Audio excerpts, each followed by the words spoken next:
ikaze bakunzi ba The Fixers nk'uko bisanzwe ni Mr. CEO. Uyu munsi ntabwo turi twenyine ahubwo dufite umushyitsi afite umutumirwa yakibwira abadukurikiye. Nitwa Alphonse Muhire Munana ndabashimira kuba mwanyakiriye. Mr. MMO. So Alphonse nyuma y'igihe kitari gito uvuga iFix Munana iFix uyu munsi urayibona ute? Office nshyashya aho twakwakiriye serivisi za iFix ubu urayibona ute? Yego twongeye kubashimira abakoze kutwakira. Umva twaramamaje turacuruza umusaruro warabonetse ndabona ibintu byabaye byinshi bicuruzwa Apple products ndabona ari byinshi kandi hari n'umucyo hari ibintu byitwa gute aha ni iFix n'ubundi.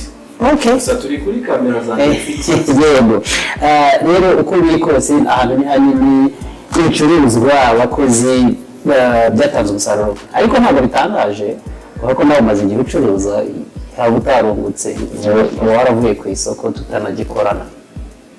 Yego kandi nta gushidikanya ko mwabigizemo uruhare kuko ubu nta nubwo navuga ngo uracyari umuterankunga ahubwo wabaye owner. Ntabwo kuba dukorana cyangwa se gukorana na iFix byonyine navuga ko bihagije ahubwo nkaho bidahagije wabaye the owner. Yego reka noneho tuvuge kuri technology. So The Fixers nkuko twabibabwiye, The Fixers ubu tugiye kujya twibanda ku bintu bibiri.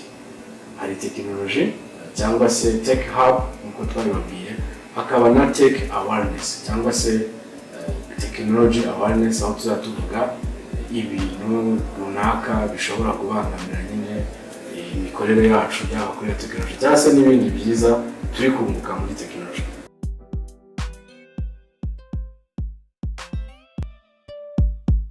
So ubu muri technology muri rusange ntekereza ko ikoranabuhanga ririhuta kandi mu bintu byose ubwo buri gice kigezweho kitari cyararangira ntabwo ko abantu bagishakisha kurenzaho no kuvumbura ubwo ni artificial intelligence cyangwa AI. Hanyuma kenshi abantu bavuga ikoranabuhanga ariko iyo ugeze rero nko mu bijyanye n'itumanaho n'ihererekanya amakuru n'ibintu bihuta cyane. Tibuka mu minsi mike dukorera hano hepfo mu isoko rya Nyarugenge ku kigo kimwe nakoreraga hakibaho internet ntekereza ngo yari 3 point something ariko ibigo birimo nka bingahe bikorera hano mu Rwanda byari n'itumanaho rya telefone bayamamaza ngo internet ya gatatu ariko nta kintu yadukoreraga twajyaga gushakisha ahantu kujya kudownloadinga cyangwa ugira icyo ukora ari ibintu urumva iyo icyo gihe uburyo bihindutse ni mu gihe gitoya ndi kubibona ku byo rero ushobora kwicara mu rugo ukaba ufite 4G internet fiber optic ziri mu makartier kera abantu bajya gukodesha amazu babazaga niba harimo toilette na douche ngo mo imbere mu nzu cyangwa ngo hari amakaro. Uyu munsi abantu barazaga ko hari ahantu hagera fiber optic ubwo ni ikintu kigali gikoreshwa. Hari abantu kera yashobora kuguhamagara tuvuga ari video call cyangwa se ari ukuguhamagara na telefone mu bundi buryo akibaza agahita yumva kuri muri Afrika cyangwa kuri Kigali kubera ko biri bucike hagati. Uyu munsi nta bintu ntago wavuga ngo hari ibintu bibuze kutwirata no ngo muri Amerika cyangwa uri hehe dufite internet nziza i Kigali kandi ku biciro ntekereza ko unagerageje ku biciro mpuzamahanga byayo itanahenze byihariye kandi n'ibibazo bya tekinike ntibibura idacikagurika idahagarara buri kanya. Iryo ni iterambere ribaye mu gihe gitoya mu buryo bugaragara. Nureba ubwabyo ntabwo urajya mu bindi by'ikoranabuhanga riri hejuru urareba na mobile phone penetration mu baturage buri wese afite telefone ahari. Ujya gukoresha uburyo bwo kubika amafaranga mu Rwanda ntabwo ari mu Rwanda gusa ku rwego rw'isi niko bimeze ariko n'u Rwanda rubyihutamo ni ibihugu byinshi cyane utabwira umuntu uburyo uri mu kwishyura kuri telefone ngo azabyumve azumve ko yabika amafaranga kuri telefone aba yamubikiye ntabazi ese ntibari buyatware ariko uyu munsi kuba wajya Nyagatare cyangwa ukajya Rusizi ukajya n'ahandi aho ariho hose wavuga mobile money umuntu akumva ibyo ari byo cyangwa mobile banking ari umuturage ntekereza ko ikoranabuhanga ririhuta yego ariko n'abanyarwanda nabo ni beza mu kujyana n'aho ibintu bigeze yego nibavuga ngo 4G internet iriho available ku isi yose yaba wenda n'ibikorwa remezo ko leta nayo igomba kubigiramo uruhare ibirufitemo urwayo ariko natwe kubyimbroshinga cyangwa kubijyamo ni nk'ako kanya ku banyarwanda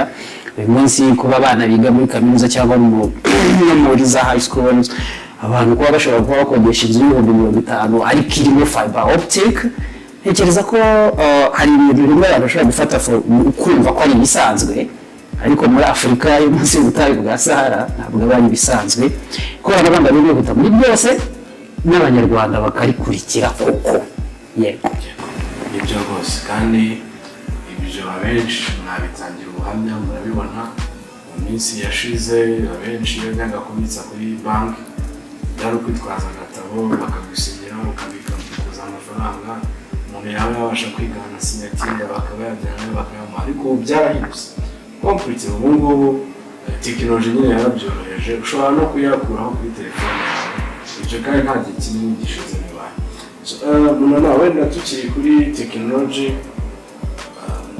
nkuru ukunda kubwira abantu habayeho assassination muri iyi minsi ishize y'umukuru w'umutwe wa Hamas niba nibuka neza yitwa Ismail Haniyeh bivugwa ko haba harakoreshejwe AI kugira ngo babashe kugaba igitero aho yari yaraye kuri iryo joro ese niba wenda mu bucukumbuzi bwanyu cyangwa se ko mubibona ariko byagenze ese AI yaba ifite imbaraga zihe cyangwa se yazatwangiza mu buryo wenda ese niyo kurimbura abantu no kubica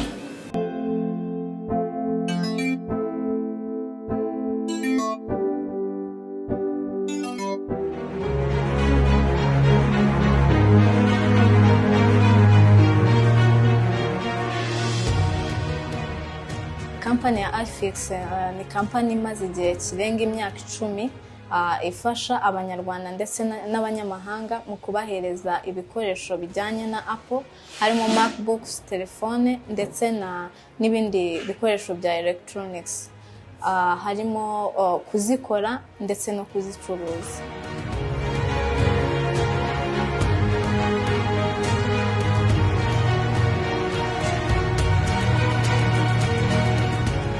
Umwihariko iFix ifite ugereranyije n'izindi kampani zikora nk'ibyo iFix ikora harimo kuba itanga ibikoresho bifite quality, ikindi harimo gukora follow up ku bakiriya bacu. Tuvuge niba uje gukoresha MacBook cyangwa telefone turabigukorera kandi tugakurikirana niba ibyo twakoze bikora neza nta kibazo byagize nyuma yaho. Ikindi iyo tubigucuruje tumakinga sure yuko igikoresho cyawe gikora neza nta kibazo na kimwe gifite kandi tukanakubaza. Ikindi harimo kuba dutanga promotions ku bakiriya bacu buri kwezi. Abadukurikirana ku mbuga nkoranyambaga zacu harimo YouTube, Facebook, Instagram. Amazina dukoresha ni The Fixers. Information zose zinyuraho mwajya mudukurikirana ama promotions byose tubinyuza ku mbuga nkoranyambaga zacu. Ikindi harimo kuba ibikoresho uzanye niba uje gukoresha biba biri self kubera ko hari ama forms tuguhereza ukuzuza iyo uzanye ikintu ni nka agreements tugirana kugira ngo nuza tuzamenye niba ari wowe kuko twahanye icyo gikoresho nawe ubwawe uri safe yuko igikoresho cyawe uzakibona kandi no mu gihe gikwiriye. Ikindi tutanga na garanti niba tugucuruje MacBook iyo ari nshyashya tuguhereza warranty ingana n'igihe cy'imyaka 2, iyo iri used tukaguhereza warranty ingana n'umwaka 1.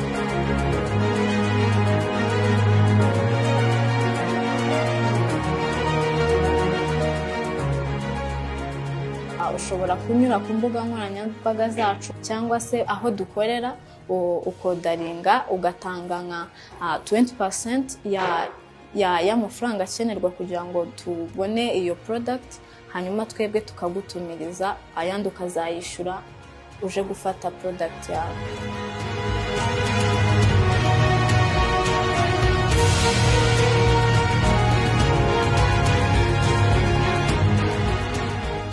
iFix dukorera mu mujyi ahegeranye na Simba ku nyubako ya TCB kuri ground floor ku muryango wa 024. Dukora guhera kuwa mbere kugeza kuwa gatandatu. Ku bijyanye n'amasaha dukora guhera saa 2 za mu gitondo kugeza saa 1 z'umugoroba.